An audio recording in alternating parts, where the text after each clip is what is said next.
Hi folks, the Filipina P here. And not too long ago, I made a video reacting to some feminist TikToks. I asked you if you wanted me to do another one, and the answer was a resounding yes. So here I am with more complete clownery. Now this video isn't talking about every Western woman. I have no problem with most of you, who are decent people just trying to live your lives and find happiness with your partners. I'm talking about the loud, bitter, angry, entitled, clueless, blue-haired women with an agenda who are busy trying to wreak havoc on your society and making it a place where fewer and fewer people want to live. Those women have created a no-win situation for you men, a cultural Kobayashi Maru, but some of you have found a way to reprogram the test to beat the system, and you've decided to jump ship and head to Asia. As if you needed more encouragement, let me give you some more reminders of why you're looking overseas for companionship.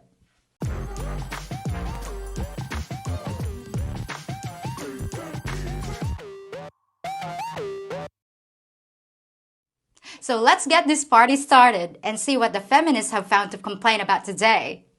The society we live in is built for men. Tell me I'm wrong. Do it. Okay, you're wrong. I believe it was men who built the world for women. Women are 47% more likely to be injured in car crashes because safety features are designed for men. The seat next to the driver is nicknamed the death seat for a reason, since it's the most dangerous place to sit. So when a couple gets into a car, guess where most women sit? But I'm sure you're right. It's just a conspiracy by the auto manufacturers to kill off their female customers. Pink tax. Not just for personal care, but toys and accessories for girls have found to be 7% higher. Then buy the blue toy and laugh all the way to the bank. You're the ones that say there's no such thing as boys' toys and girls' toys anyway. When women enter male-dominated industries, the pay decreases. Wow, if that's true, why don't companies just hire more women in those fields and save a lot of money? Women are more likely to be victims of human trafficking. Well, of course women are more likely to be abducted by sex traffickers, duh. And men are 94% of the casualties on the battlefield, duh. Want to volunteer for the front lines? I didn't think so. You managed to even make feminism about men. Well, thanks. Someone needed to. Okay, I don't know if I'm going to a blind feminist rage, but here we go. I have been crying in this AT&T parking lot because they need my husband's driver's license for me to return something on an account we share. It's 2022, guys. Get your shit together. If your husband was listed as the primary account holder, then they might need his ID.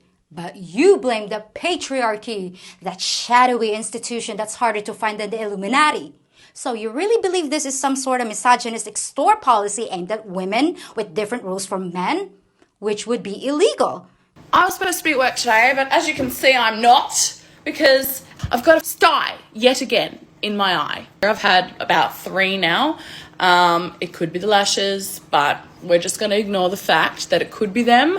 So I just thought it's a good day to stay home, yes? I was thinking, it's so interesting how people still like to say that women and men have equal pay when we literally have extra sick days because of our periods. So we disproportionately have more days off than men, which results in less pay, which results in a wage gap.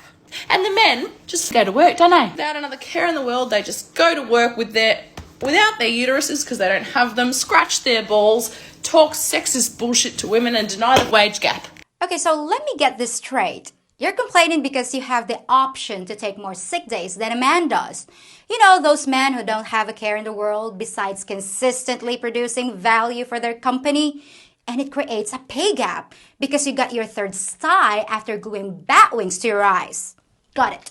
So for anyone who doesn't know what it's like to walk around as a woman, I'd just like to give you a brief update of my day. On the way to the bus station, this guy walks by me, checks out my ass, he stops to check it out, and goes, get to the bus station.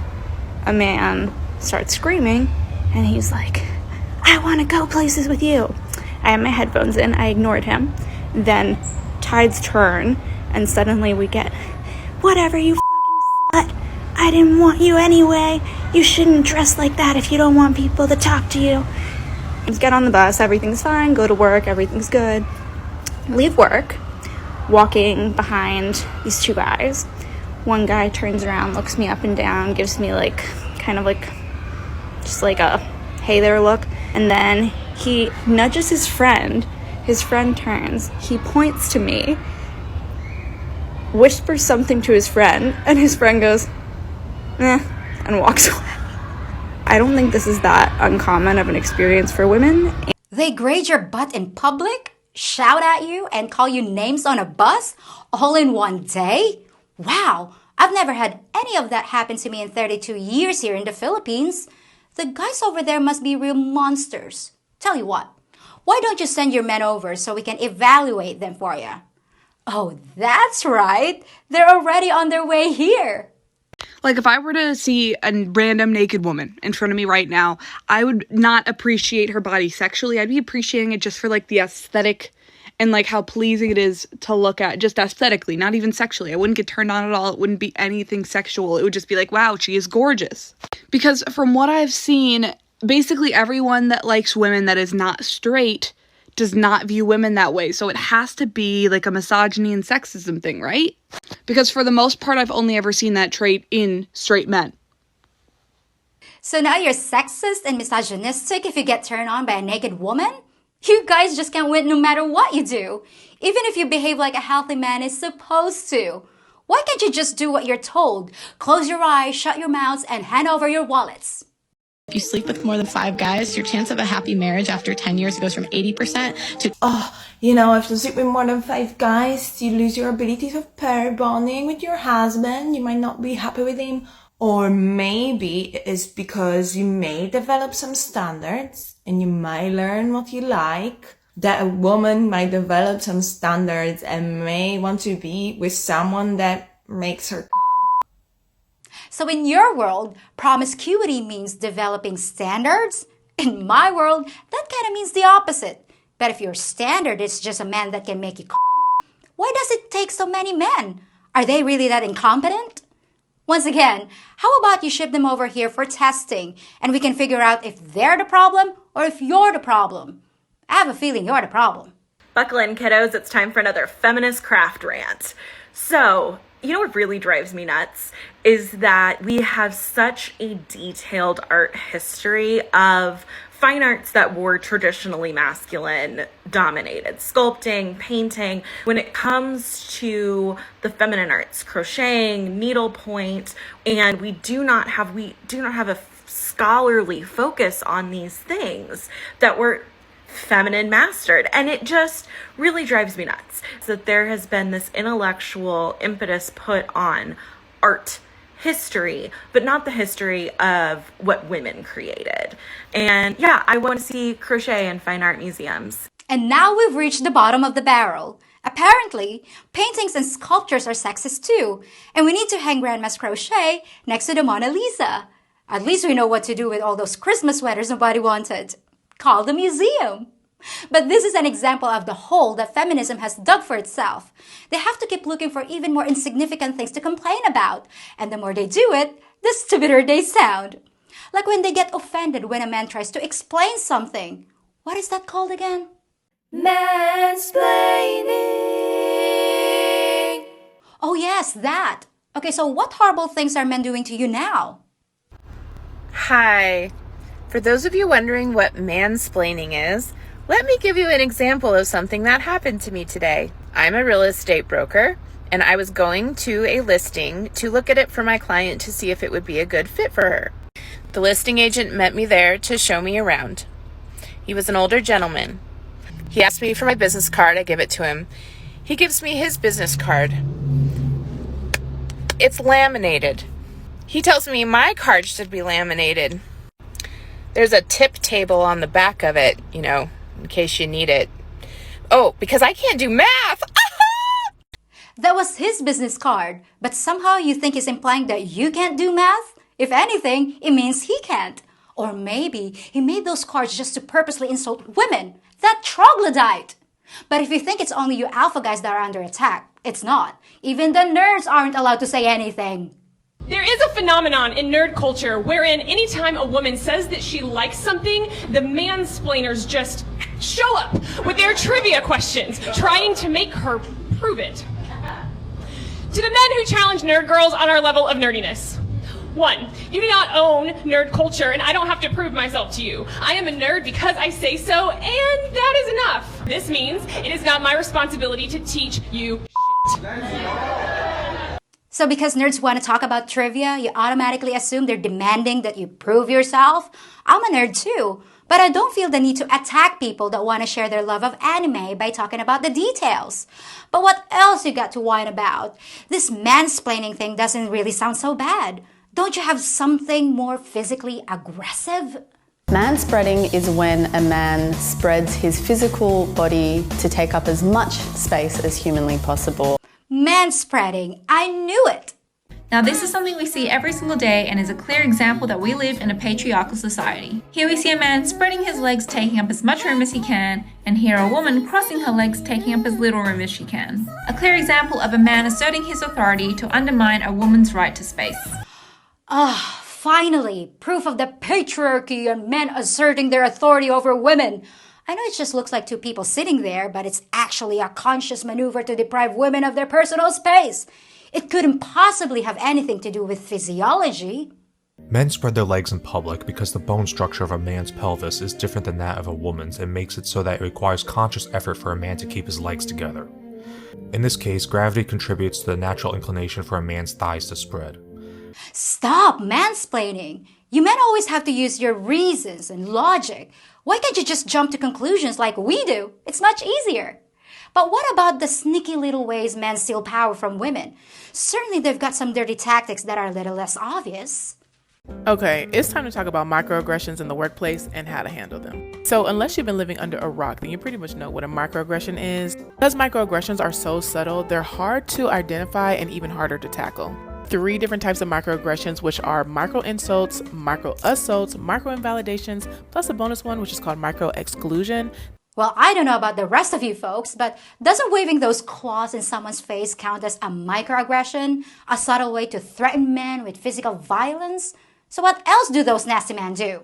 I was walking around the store in my little cart, and this really old white guy was coming towards me. And I didn't move out the way because I don't see why I needed to. There was so much space for him to go around me. And I didn't break the eye contact that I had with him because I knew what he was trying to do. So this old and bitter white man finally goes around me, but he has the audacity to say under his breath, "Good God." So you were staring at an old white man in the grocery store and you could already tell he was bitter and what he was going to do to you. That's an awful lot of assumptions about a guy who just said, "Oh my God," as he got out of your way. Did it ever occur to you that instead of trying to marginalize you and steal your space, maybe he was just trying to get to the peanut butter and he didn't realize there was a vampire on aisle 4? But to you, it was obviously all about microaggressions and power struggles. Well, I got news for you, lady. If you walked around in the Philippines looking like that, you'd be chased by a mob with torches and pitchforks. But more than anything else, it's the attitude. You assume the worst intentions in everyone you meet and look for something to be offended by. Where are all the pleasant, agreeable women? Let's practice using the phrase, "I don't care," when men offer their unsolicited opinion on something that it is inappropriate for them to offer an opinion on. So like, you're getting naked with a guy for the first time and he just blurts out, "Well, I usually prefer breasts a little smaller than yours, but yours are nice too." Right. I'm sure that happens all the time. Men complaining that a woman's boobs are too big right before sex. You say, "I don't care about your breast size preferences." Or you're at work and Matt from accounting is like, "Jessica from finance is taking too long on her maternity leave." You just say, "I don't care what you think about that. I don't care, I don't care, I don't care." Men are accustomed to thinking that their opinion matters, their opinion is not wanted, and we don't care about it. Okay, so men's opinions are worthless, and when they speak, you should say, "I don't care." Great advice. I'll start trying that with every man I interact with from now on. And I guess guys should do it too. Whenever a woman gives an opinion, just say, "I don't care what you have to say." What a fantastic strategy for ruining a society. But again, it's the toxic attitude. Why would a man want to be with any of these women? Well, you heard all the feminist rants, so now I'd like to give you one of my own. Let me ask you this. What's the end goal of radical feminism? It's a trick question. There is no end goal, because that would mean an end to the movement, and there's just too much power to be grabbed and money to be made for there to be an end to it. There will never come a day when these women say, okay, we achieved what we set out to do. Women have a few issues and men have a few issues, so let's call a truce and work together. That's just not gonna happen. You guys could bend over backwards till you're kissing your own asses and it wouldn't make a difference. You could stop all your mansplaining, manspreading, and your microaggressions, and they just come up with a whole new batch of imaginary offenses to be complaining about. They'll decide that you're not answering women's texts fast enough, or that you're responding too fast and not respecting their digital space. No, this war is being fought for the sake of war by people whose agendas require a permanent state of conflict. They don't want it to end because they're trying to change your culture way beyond silly things like leaving toilet seats up or helping with the dishes. You're being divided into smaller and smaller special interest groups by people who know that a society is easier to conquer when everyone's at each other's throats. You're being demonized so that all your power can be taken. Power in your relationships, power at work, even your political power. I'm sure you can feel it slipping through your fingers. Feminists probably have no idea how some of us in the rest of the world look at the craziness going on in the West, and I'm sure they don't care. But I'd really like to know, is it boredom, entitlement, or just plain insanity that's causing you to wage war on half of your population? And then crying about, where have all the good men gone?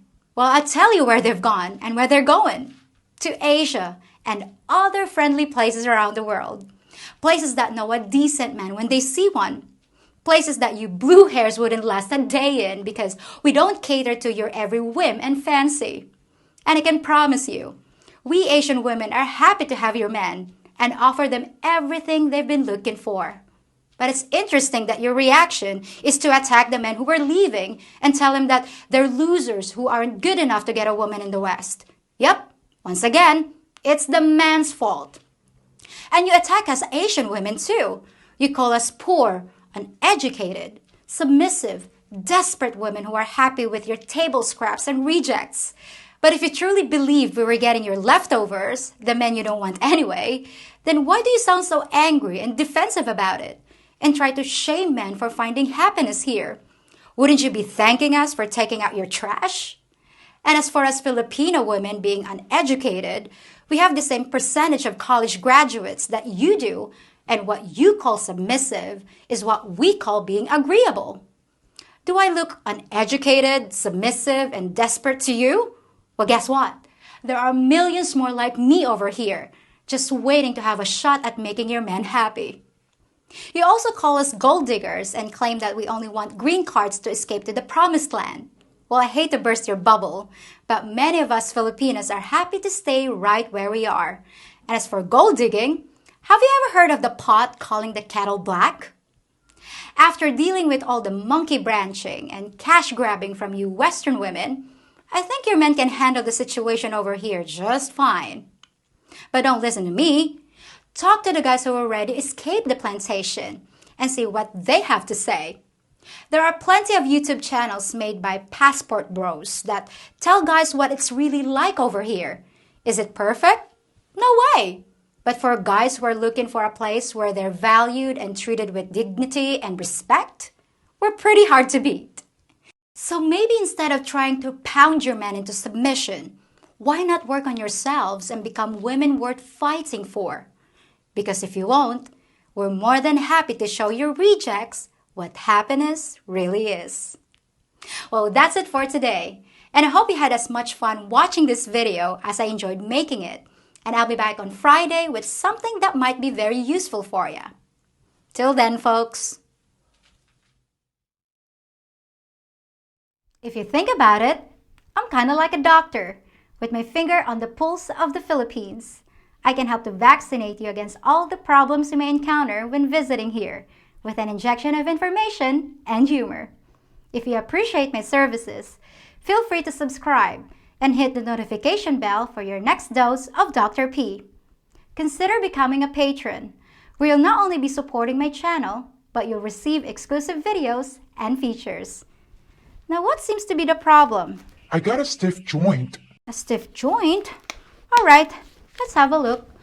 Oh my, you sure do. I think I better keep you here overnight for observation. And I got a great bedside manner.